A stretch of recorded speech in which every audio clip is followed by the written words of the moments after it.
Imagine for a moment that you are standing in a stadium. Not just any stadium. The National Stadium in Beijing, China. August 16, 2008. 80,000 people packed into every seat. Billions more watching on screens around the world. The air is electric in the way that only truly historic moments can make air feel. Like something is about to happen that the world will never forget. 8 men crouch into their starting blocks. One of them is 6 feet 5 inches tall. Impossibly long. Built, according to every sports scientist, every biomechanics expert, every coach who had ever studied the 100 meters, in entirely the wrong way for the shortest sprint in track and field. Too tall, too long a stride cycle, too many steps to reach top speed. The experts had run the numbers. The numbers said not him. Not like this. The gun fires. 9.69 seconds later, Usain Bolt crosses the finish line. A new world record. Set while he was celebrating, while he was slowing down, while he was looking sideways at the crowd with his arms already open, his chest already out, his face already wearing the expression of a man who had always known this moment was coming. The experts recalculated. The numbers, apparently, had been wrong, but Usain Bolt had never believed the numbers in the first place. That is where our story begins. There's a village in the parish of Trelawney, Jamaica, called Sherwood Content. It sits in the mountains of the island's interior, green, quiet, small. A place where almost nothing happens, and almost nobody leaves, to become the fastest human being in the history of recorded time. Usain Bolt was born there on August 21, 1986, to Wellesley and Jennifer Bolt. His father ran a small grocery shop. The family was modest, grounded, community-rooted, and from the very first moments of his childhood, Usain Bolt did one thing above all others. He ran. He ran everywhere. He ran to school. He ran home. He ran during lunch. He ran because it felt like the most natural expression of what he was. Like his body had been designed for forward motion and could not be comfortable standing still. His parents noticed. His teachers noticed. His coaches noticed. But here's what made Bolt different from countless other fast children who never become anything extraordinary. He noticed too. He felt it. He understood from a young age that what he could do was unusual. Not arrogantly, not boastfully, but with a quiet, settled, internal knowing that would become the foundation of everything. At age 12, he was already the fastest runner in his school.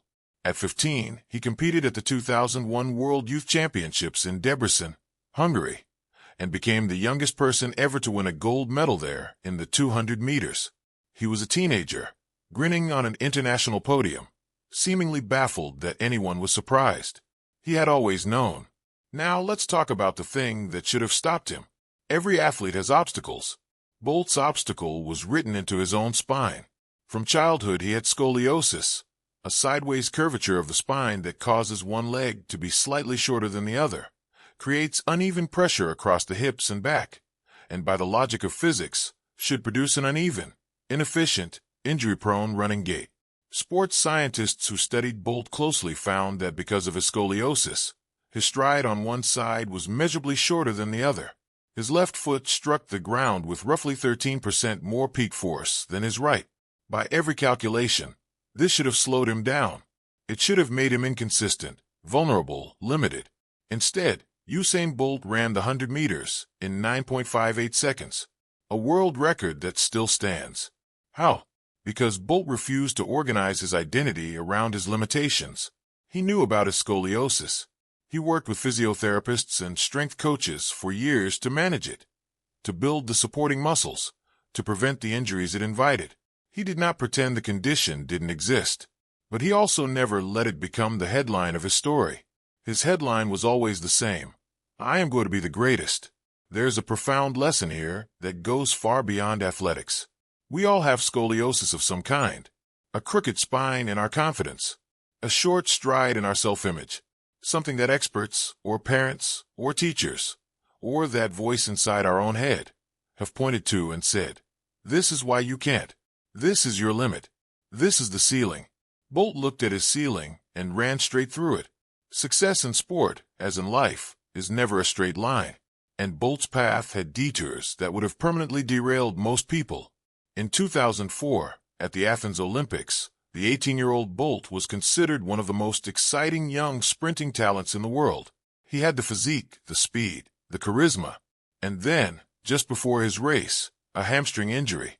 He was eliminated in the first round. 18 years old. First Olympics. Gone before it began. Around the same time, questions were swirling. Coaches and federation officials wondered aloud whether Bolt was truly serious, whether he was focused enough, whether the talent was being wasted on a young man who loved to dance, loved to joke, loved to eat Jamaican food and stay up late, and enjoy his life, with what some interpreted as a lack of proper professional discipline.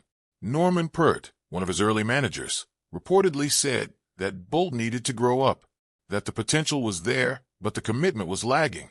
Glenn Mills, the coach who would eventually transform Bolt's career, took him on with a frank assessment.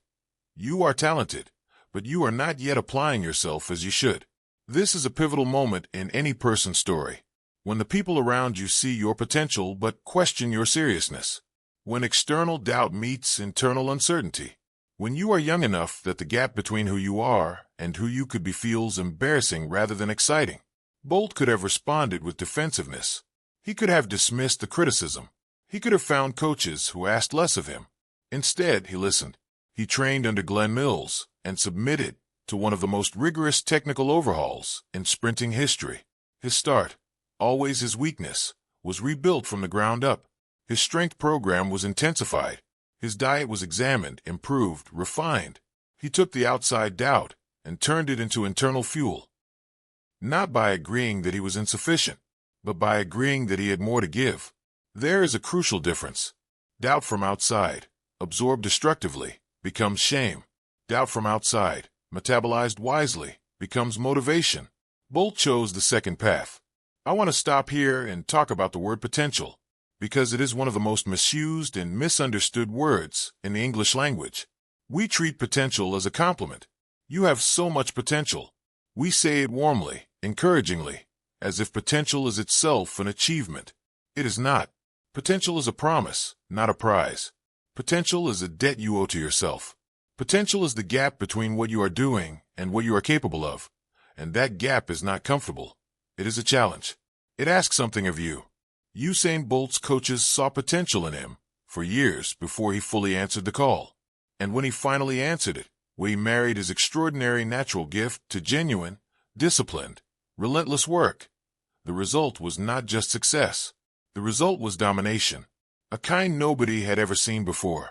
3 Olympics, 8 gold medals, 11 World Championship gold medals, world records in 100 meters and 200 meters that have stood for nearly 2 decades. That is what potential looks like when it is fully honored. When you stop treating it as a compliment and start treating it as a responsibility. What potential are you currently sitting on? What gift? What ability? What deep natural inclination have people around you recognized? Maybe before you fully recognized it yourself. That you have not yet fully committed to. What would happen if you stopped treating your potential as something nice about yourself and started treating it as something you owe the world? Here is what makes Bolt's story unusual among great champions. He never stopped enjoying it. Most narratives about greatness are stories of sacrifice, of suffering, of gritting your teeth and grinding through. And while Bolt certainly sacrificed and certainly worked with incredible discipline, what set him apart from the culture of grim professionalism was something simpler and more radical. He ran with joy. Before races, he danced. In press conferences, he laughed. After victories, he struck the pose that became iconic. One arm pointing to the sky. One arm extended like a lightning bolt. Not with the grimace of relief, but with the open, enormous grin of a man who genuinely could not believe how much fun he was having. And this was not showmanship. Or rather, it was not only showmanship. It was authentic. It was Bolt's way of communicating something he believed deeply. I am doing what I was made to do. And there is no greater feeling in the world. There is neurological evidence for what Bolt understood intuitively. When human beings engage in activities aligned with their genuine strengths and identity, the brain releases dopamine and serotonin in patterns associated with deep satisfaction and enhanced performance. Joy is not the opposite of excellence. Joy is frequently the fuel of excellence.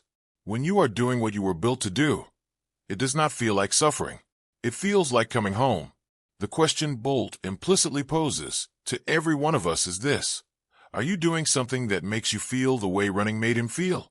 And if not, not the job, not the routine, not the version of yourself you've settled into. If not, what would? In 2017, at the World Championships in London, Usain Bolt, 30 years old, at the very end of his career, pulled up injured in the final of the relay race. He lay on the track as his teammates crossed the finish line without him. The crowd fell quiet with that specific, tender silence reserved for watching greatness in pain.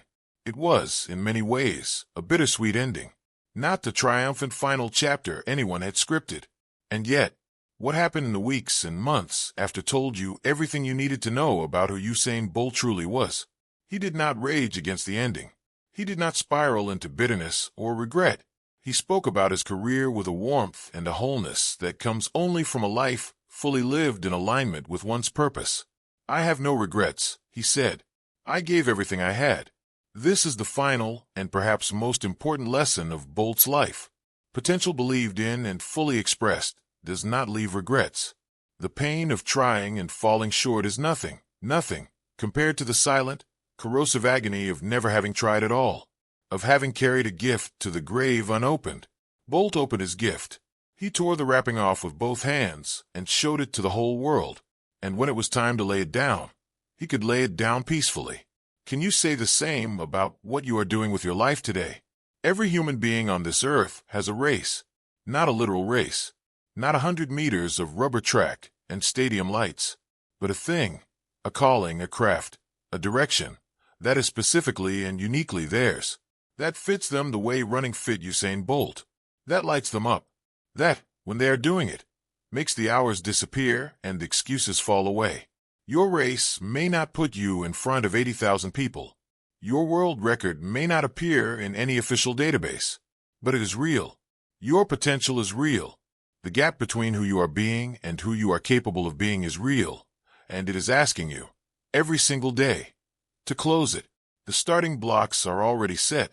The experts may have looked at your height, your background, your scoliosis, metaphorical or literal, and told you the numbers don't add up. That someone like you doesn't run like that. That the physics of your situation make it unlikely, inadvisable, perhaps even impossible. Bolt heard the numbers.